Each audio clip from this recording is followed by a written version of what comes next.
Olá pessoal, eu sou o Fernando Rocha e você sabe, esse é o nosso Saúde e Bem-Estar. O programa está começando agora e está muito bom, sempre eu falo isso, mas é porque está sempre muito bom mesmo. A gente vai falar sobre a recente proibição que foi muito comentada no meio médico brasileiro, meio acadêmico brasileiro, dos esteroides e anabolizantes sem uso específico, sem uma razão própria específica indicada pelos médicos. E também vai falar sobre flexibilidade emocional, algo muito importante para a gente entender e vencer esses dias atuais. É isso, o programa está começando agora.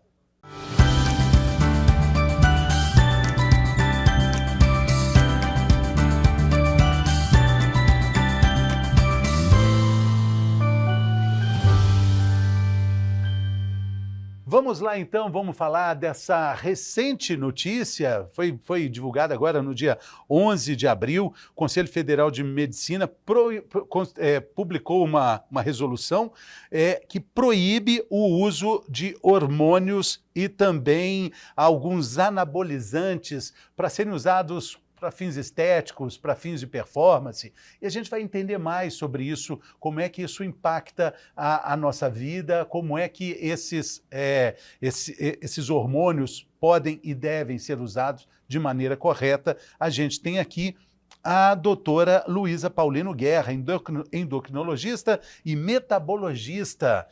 Bem-vinda, doutora, tudo bem? Tudo bem, obrigada pela oportunidade de estar aqui hoje. A alegria é nossa para a gente esclarecer esse assunto, né, nesse mês de abril, como eu estava dizendo. Essa resolução do Conselho Federal de Medicina é uma tentativa de colocar uma ordem, mais do que isso, a gente estava discutindo sobre isso. É uma informação para a sociedade de que essa prática ela é condenável e a gente precisa ter atenção sobre isso, né? A gente, sociedade, né, doutora? Sim. A gente sabe que a testosterona e todos os hormônios derivados dela, eles podem ser utilizados quando a gente tem indicações muito específicas. Obviamente, sempre respeitando aquela relação de risco e benefício que a gente faz com outras medicações na medicina, né? Então, toda vez que a gente prescreve um remédio, isso para qualquer intuito, qualquer suplemento, a gente sempre tem que pensar, o que eu estou tratando? Existe uma doença, existe um risco ali para a saúde daquela pessoa? E, de fato, o que está acontecendo com o uso dos esteroides anabolizantes é que esse uso em pessoas saudáveis, plenas em saúde, está aumentando muito. E essa relação de risco e benefício, ela não fica favorável. Então, são pessoas que a gente tinha que só suportar elas a fazerem uma medicina assim, de mudanças de estilo de vida, atividade física, qualidade de sono, e são pessoas que têm uma demanda estética e acabam usando esses hormônios que não são isentos do risco, e eu acho que essa resolução veio para explicar para a população o que deve ser feito e como deve ser feito, e também coibir um pouco na questão dos recém-formados em medicina e pessoas que não são especialistas da área, que estão prescrevendo de forma indevida e levando ao paciente a crer que ele está fazendo uma coisa segura, sendo que a gente não tem essa relação de segurança bem documentada nos protocolos de tratamento. E os hormônios, né? A doutora é uma endocrinologista, a especialidade que cuida dos hormônios. Os hormônios regulam a nossa vida, nosso humor, nossa disposição, nossa tristeza, nosso entusiasmo. Tudo. Tudo, né?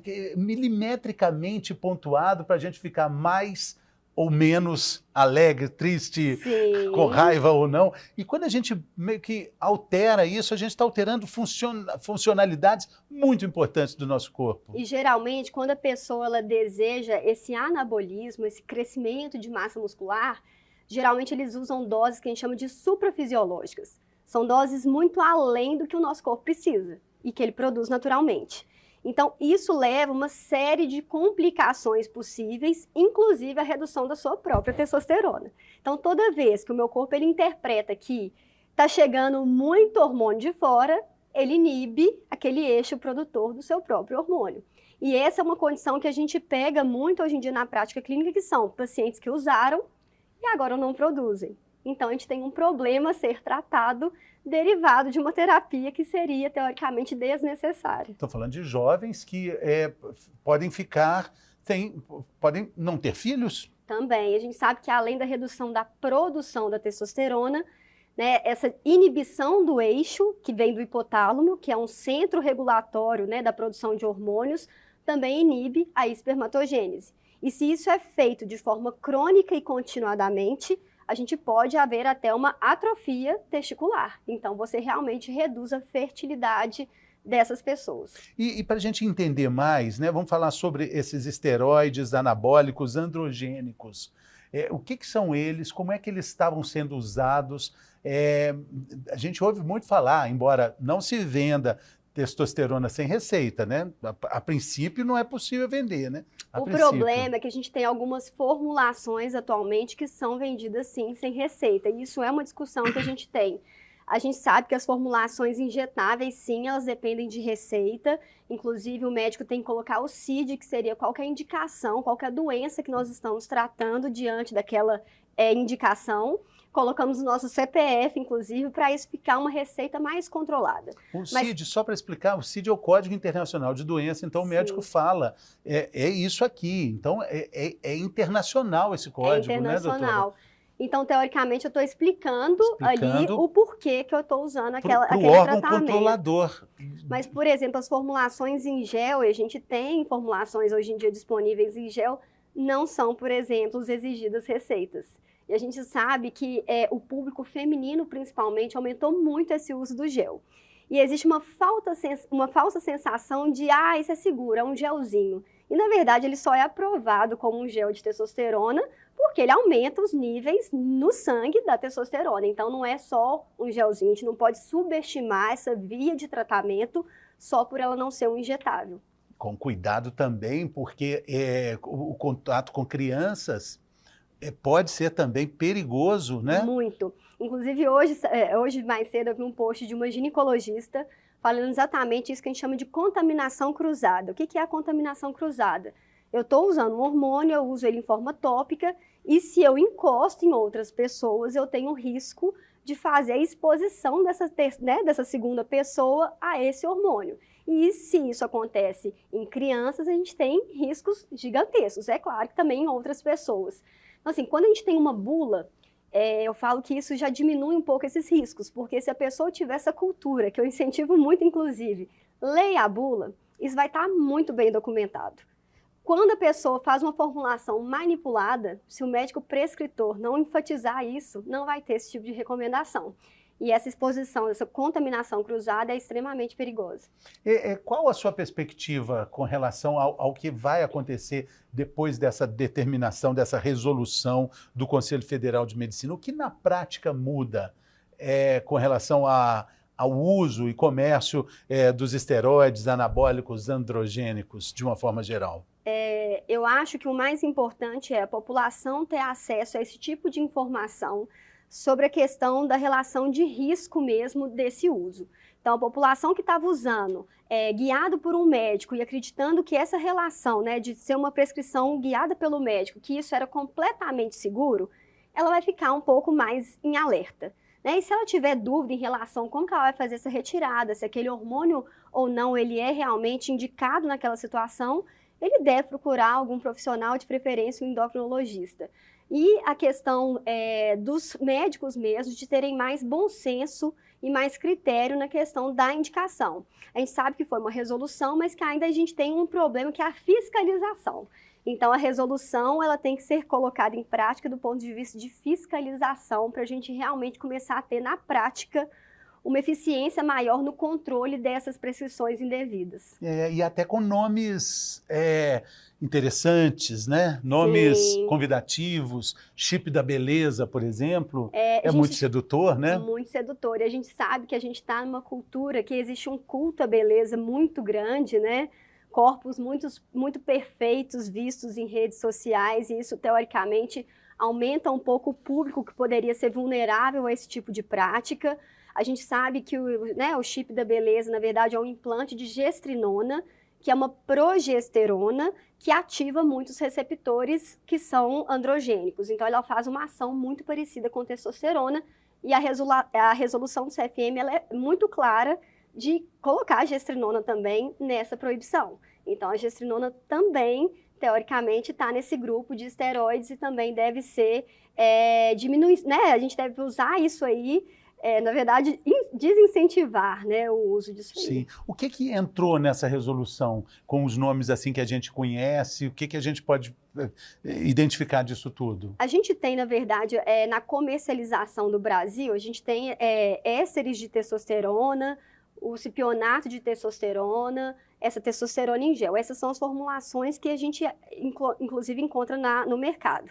Mas a nandrolona, o estanazolol, a oxandrolona, são outras nomenclaturas, são outros derivados de testosterona que são também muitíssimo utilizados para essa prática. Então, todos esses nomes devem ser colocados em alerta.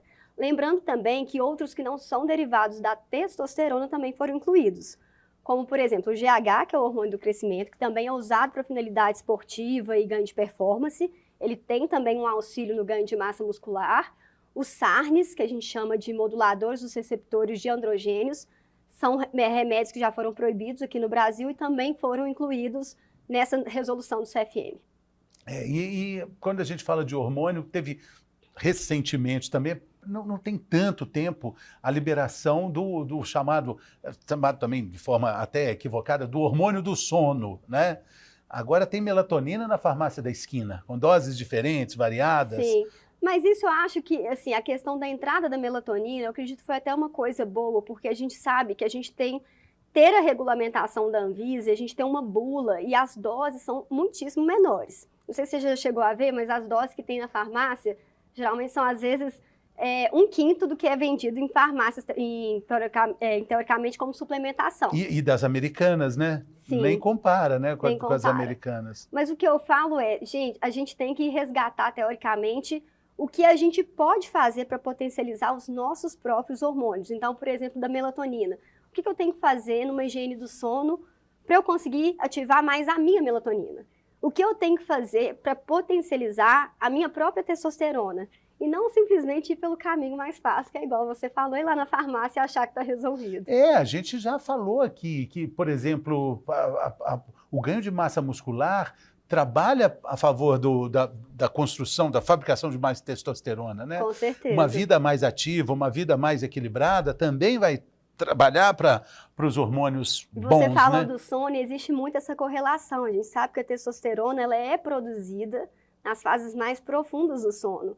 Então, o sono de qualidade, ele é fundamental, inclusive, para a produção de testosterona. Então, a gente tem que voltar esse olhar para o estilo de vida mais saudável e não simplesmente achar que eu vou ser mais saudável porque eu estou usando uma testosterona sintética. É esse remedinho poderoso chamado informação que salva vidas e que torna a vida mais agradável, mais palatável, né? Com relação à história dos hormônios, falando da saúde da mulher especificamente, quando chega a fase da menopausa, aí a gente tem que entender a necessidade de uma reposição na maioria das vezes, né, doutora? Que fique bem claro que a gente, como endocrinologista, a gente não é contra de jeito nenhum o uso de hormônio quando ele é bem indicado. Então, a gente sabe que a terapia hormonal na pós-menopausa, ela realmente pode ser indicada, não para todo mundo, porque a questão dos sintomas é muito individual. Tem mulheres que têm muitos sintomas menopausais e outras que não. Então, a gente vai individualizar sempre. E lembrando que a testosterona ela não é indicada classicamente como reposição da mulher. A testosterona está longe de ser o nosso principal hormônio. Nosso principal hormônio é o estrogênio. Então, a gente não usa nem a testosterona, como protocolo de tratamento pós-climatério, após a menopausa. E o estrogênio tem uma função importante para proteger o coração também, né? O uso dos hormônios? Não, o estrogênio antes da menopausa, sim, né? A gente sabe que nas mulheres, por exemplo, que tem, a gente chama de falência ovariana precoce, que seria essa menopausa precoce, a gente sabe que a gente tratá-las pelo menos até os 50 anos, que seria a idade mais tradicional da entrada da menopausa, isso realmente repercute na saúde cardiovascular e reduz o risco, por exemplo, de infarto, de AVC. Isso. E desse lado temos isso, esse cuidado necessário, do outro lado temos o chip da beleza lutando aí com essa questão estética, e a gente já fez um programa específico sobre isso. A gente viu que, por exemplo, ajuda a queimar gordura, acaba com celulite, mas cobra um preço muito caro, né? Sim. O preço é muito caro, né? Recentemente eu atendi uma paciente que foi um caso muito interessante, que era uma adulta jovem, e ela veio porque ela teve uma alteração de colesterol muito significativa nos últimos anos e ela já fazia várias atenções em relação a esse cuidado, tentava fazer a vida o máximo saudável possível para não precisar de entrar com remédios para essa questão, e aí veio o chip de gestrinona, realmente estragando todo o trabalho feito durante anos, e realmente, assim, ela veio nessa dúvida se era realmente da gestrinona ou não, e ficou feliz de saber que ela tinha a opção de retirar isso e voltar para o colesterol normal. Eu ouvi, eu falei também num podcast que eu tenho lá em São Paulo, eu fiz um programa sobre isso, eu vi muitos comentários de pessoas falando que pararam de usar. E pararam porque viram que estava sendo uma experiência muito ruim. Isso a Globo não mostra, né? A gente tem o outro lado da moeda, que são pessoas que, após ter aquele ganho estético, elas não conseguem mais viver sem. Por quê? Porque ela teve uma melhora ali da estética, às vezes até da questão da disposição, e realmente ela tem uma dificuldade enorme de ficar sem. A gente sabe que existe uma dependência desse uso. Então, por isso que a gente tem que tomar muito cuidado, e eu fico feliz, na verdade, dos pacientes que ficam atentos aos possíveis efeitos colaterais e entendem a hora devida de retirar, né, esses tratamentos indevidos, para não ficar aquela cascata. Que pensa nessa paciente, ela estava tentando ficar sem um remédio do colesterol, depois o chip ia ter que entrar um remédio para o colesterol. E às vezes a gente sabe que o remédio sempre é uma faca de dois gumes, e aí começa uma cascata de outras possibilidades de tratamento que vão denegrindo a saúde, em vez de dar mais saúde para essa paciente. Os médicos sempre falam, né, que com relação a remédio não existe almoço grátis. É isso mesmo. O remédio sempre vai cobrar o almoço e alguma hora chega a conta, né? É isso aí. E essa interação medicamentosa, infelizmente, não são todos os médicos, e às vezes até o próprio paciente que nem fala sobre remédios que ele toma ocasionalmente, né? É um quebra-cabeça para o médico. É um quebra-cabeça. A gente sabe que essa parte de interação medicamentosa, principalmente nos pacientes mais idosos, que já tem, a gente chama daquela polifarmácia, está tratando um diabetes, está tratando a hipertensão arterial. Então, a gente sempre tem que ter esse cuidado de resgatar, não só com medicamentos, mas também com suplementos, o que ele pode usar, que pode interagir, porque realmente existe essa interação medicamentosa que é muitíssimo importante de ser avaliado no dia a dia. Tá.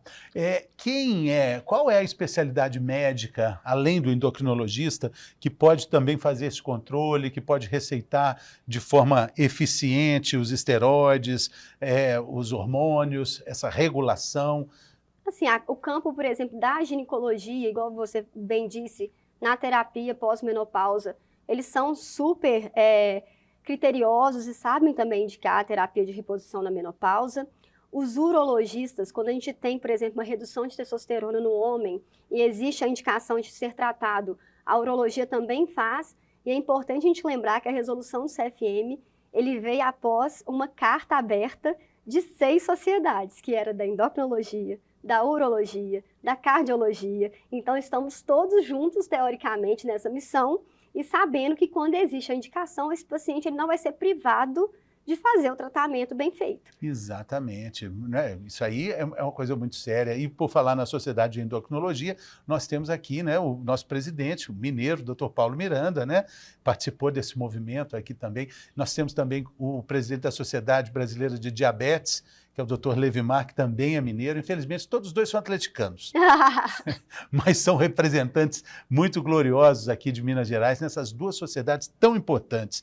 A gente tem aqui a questão hormonal ligada à testosterona, a senhora falou, né, os urologistas, para os homens, essa preocupação, mas é curioso também lembrar que a testosterona ela não vai resolver a disfunção erétil, quer dizer, ela pode resolver, mas ela não resolve absolutamente, porque senão seria fácil resolver esse problema. A gente sabe que as questões sexuais, tanto do desejo, que a gente chama de libido, quanto a parte da ereção, é muito multifatorial. E assim, muitas vezes o paciente ele pode ter, por exemplo, na nossa prática, o paciente que é diabético, ele tem alterações da ereção por deficiências ali na inervação, na vascularização, para fazer. E nem sempre a testosterona vai resolver. Então, a gente vê isso com frequência, às vezes, as pessoas em uso de testosterona, achando que vão resolver a disfunção erétil, mas, na verdade, quando a causa não é a deficiência hormonal, ela não vai fazer efeito. Isso tem que ser muito bem trabalhado, porque realmente a testosterona não é esse elixir da felicidade como é vendido por aí. Não é mesmo. Doutora, a gente tem aqui um quadro que se chama Mitos e Verdades para falar sobre essa questão ligada aos hormônios, aos esteroides, os esteroides anabólicos. E aí eu te falo uma frase e você me diz se é mito ou verdade. Pode ser? Pode sim. Então, vamos lá.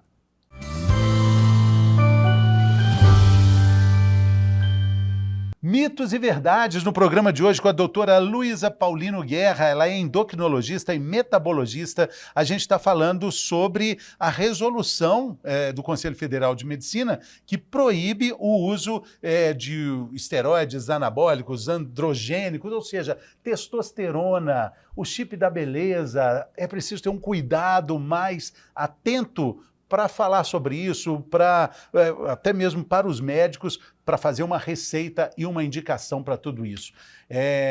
O médico passa a ter mais responsabilidade, né, doutor? Ele pode receitar. Sim. Mas ele precisa ter mais atenção.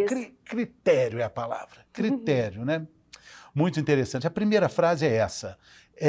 Suplemento alimentar também é anabolizante. É mito ou é verdade? É mito. Os suplementos, né, geralmente, eles vêm complementar a questão da qualidade nutricional do que a gente quer, mas eles não são anabolizantes. Então, os que a gente mais usa, que tem mais estudos, whey protein, creatina, eles não têm esteroides e não são, teoricamente, proibidos de serem usados. Mas precisa de uma indicação também, né? Com certeza. Uma coordenação, né? Geralmente isso é feito como suplementação, né? Suplementação em só usa se ela é necessária. Então, lembrar que a nutrição, né, os nutricionistas, de modo geral, eles têm que geralmente ver aquela dieta ali programada, se o paciente ele consegue atingir todas as metas que ele precisa. Via alimentação, a comida de verdade sempre é a melhor opção. Sim, é aquela história, né? É desembalar menos e descascar mais, né? Sim. Mesmo que desembalar uma caixa de suplemento de whey protein, né? E com todo o máximo respeito aos profissionais de educação física, não é na academia de ginástica que a gente vai encontrar as recomendações e as orientações para fazer uma suplementação, né, doutora? Isso mesmo. Preciso cuidado com isso. Atletas profissionais não podem tomar anabolizantes. Mito ou verdade, doutora? Verdade. Inclusive, várias, né, dos esteroides, eles estão aí no grupo dos dopings, né, realmente das medicações, das substâncias, que tem uma tendência ergogênica que vai aumentar a performance daquela pessoa e aí deixa aquela competição ali desleal. Então, realmente, não pode ser usado. Isso é realmente necessário ser explicado. Muitos casos de doping, né? Com essa questão aí dos anabolizantes. Só a reposição faz a testosterona voltar aos níveis normais. Mito ou verdade? Mito. A gente sabe que realmente a gente tem que primeiro entender qual que é a causa daquela redução de testosterona. E tem várias questões aí, por exemplo, os pacientes que têm obesidade, se a gente ajudar eles a emagrecerem, a gente consegue recuperar naturalmente aquela testosterona. Então, a gente consegue sim aumentar os níveis de testosterona de cada paciente a depender da causa daquela redução, de outras formas a não ser a reposição. Até mesmo o conceito do que é normal, né? Porque se a gente faz um exame de sangue para medir dosagem de testosterona, vem uma análise muito fria ali de idade e determinação que cada um é cada um, né? Cada um é cada um, cada idade é um período muito cada individual. Cada constituição de corpo A gente sabe que, por exemplo, igual eu falei, se o seu sono é ruim, você muda. Então, assim, eles pedem nos consensos pelo menos 3 medidas de testosterona para você realmente documentar que aquele paciente tem o que a gente chama de hipogonadismo, que é uma redução da produção de testosterona, para depois ser realmente indicada a reposição. E é legal, né? Os médicos gostam muito de dizer que pequenas mudanças no peso representam grandes evoluções, até mesmo na própria produção de testosterona também, né? Também. A gente tem uma sigla, né, para essa entidade relacionada à obesidade, a gente chama de MOSH, que é o hipogonadismo do homem relacionado à obesidade. E como as outras comorbidades, né, da obesidade, se você perde 10% do peso, existe uma grande chance de você aumentar significativamente os níveis de testosterona. Olha só, 10% do peso. Não é fácil, mas é mais fácil do que 20%, né? Com certeza. Doutora, e a última aqui, para a gente terminar. Somente os homens têm testosterona? Mito ou verdade? Essa é boa.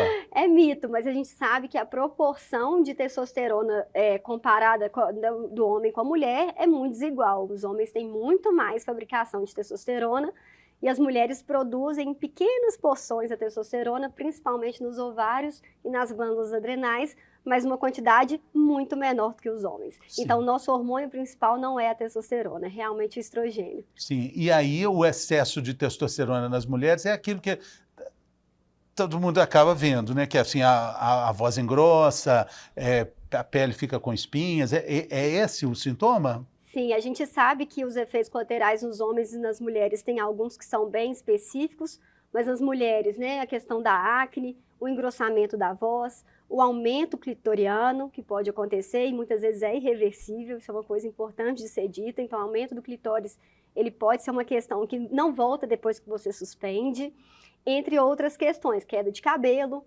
Então, tudo isso é importante, que igual você falou, quando a gente vende beleza, é uma coisa que pode ajudar em alguns aspectos, mas a gente tem que lembrar desse outro gume dessa faca, que é realmente essas questões aí. Fora outras, né? A questão do fígado, entre outros riscos maiores, que não só é na parte estética, na parte de saúde de um modo geral. Precisa equilibrar, porque aí quando vende, fala assim, olha que beleza, acaba com celulite, emagrece, dá disposição, libido, entusiasmo e felicidade. Mas o que tem do outro lado? Qual que é o preço? Qual é o preço? Doutora, muito obrigado. Gostei muito de conversar com a doutora Luísa Paulino Guerra. Sucesso aí na jornada, que essa resolução traga mais informação para as pessoas e que as pessoas possam entender exatamente essa função preciosa dos hormônios, né? Tão importante para a gente chegar até onde a gente consegue chegar nessa vida, né, doutora? Isso mesmo, uso criterioso sempre tentando difundir a saúde em primeiro lugar. Então, vamos propagar a saúde. Propagar a saúde. Muito bem, muito obrigado. Sucesso, por nada, valeu. Obrigado a você. Muito obrigado pela sua companhia também, por enquanto, porque a gente faz um rápido intervalo e daqui a pouco a gente volta.